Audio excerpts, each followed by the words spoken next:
কোনদিন কাবাগরের সামনে গেলে বা কোন আত্মীয় স্বজন গেলে বলবেন, কাবাগর দেখার সাথে সাথে প্রথম যখন কালো অংশটা চোখে পড়বে, যখন আপনি মসজিদে হেরমের গেট দিয়ে ঢুকবেন, যখন ওই Fahad gate, king Fahad gate আছে, যখন ঢুকবেন, অনেক দূর থেকে কালো কালো কাবাগরের একটু একটু দৃশ্য ভেসে উঠবে চোখের সামনে।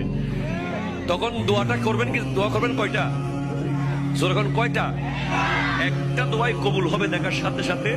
কাবা ঘর দেখার সাথে সাথে প্রথম যে দোয়াটা করবেন ওটা কবুল করবেন কে? এখন শিখে নেন, অনেক মানুষ জানেন না হিকমত। আপনি একটা দোয়া করবেন, একটাই শেষ, একটা সুযোগ পাবেন আপনি, কিন্তু আপনি এমন এক দোয়া করবেন যেন যতদিন ওখানে থাকেন প্রত্যেক দোয়া কবুল হয়ে যায়। এই হিকমতি দোয়াটা শিখে নেন। আপনি বলবেন, আল্লাহ আমি 10, 12, 15 যতদিন এখানে থাকবো, যতগুলো দোয়া করব সব কবুল করে নিয়েন। দোয়া করছেন কয়টা?